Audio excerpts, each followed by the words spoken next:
around your your creation of BRC 100? Because obviously you you had to write a lot of BRCs before you could piece it all together into 100. So was 100 in the back of your mind the whole time, or did you kind of discover it as you pieced everything together? Like, how did that come together?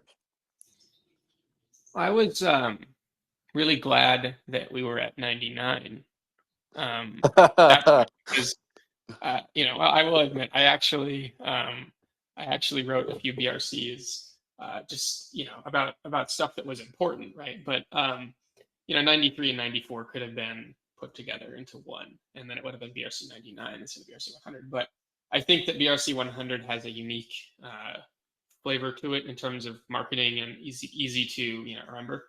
Um, so I'm glad it came together the way it did. But to answer the question, like before I wrote BRC 1, and actually BRC 0, which in honor of Kurt is the banana-powered Bitcoin protocol and example.md. So there's that. But yeah, we had a version of Metanet.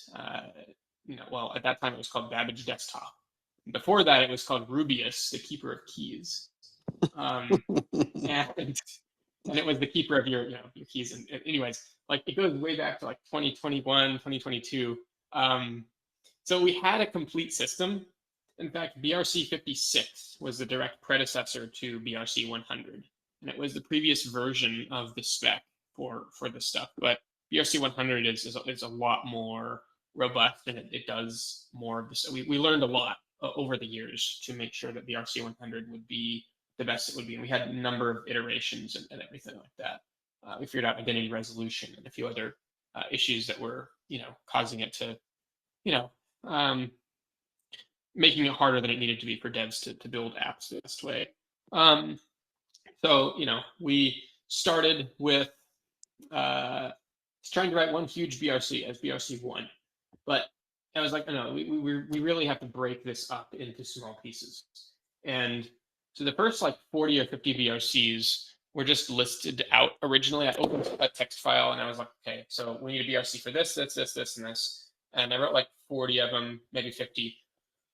And a lot of it was, legacy stuff like BRC 32 is BIP32, which we don't use. It's, it's got lots of lots of critical problems with BIP32 that make it just, unusable as a key derivation scheme in the real world when it comes to, app development and stuff.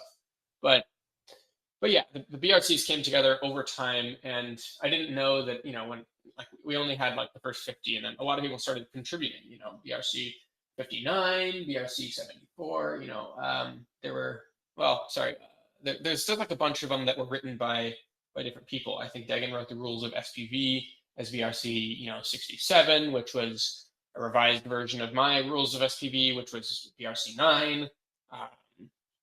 And anyways, a lot of different pieces came together from, not only just me, but a lot of the other ecosystem participants as well.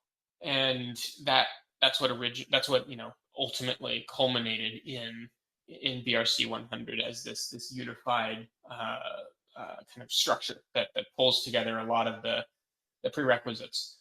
BRC 42 talks about the BSV key derivation scheme and different pieces of the puzzle that need to be solved. BRC 69 enables you to reveal key linkages and things like that. And then there's random BRCs like BRC 59, which is the genealogical identity protocol, if memory serves. And that has absolutely nothing to do with, BSC wallets. It's got, completely different.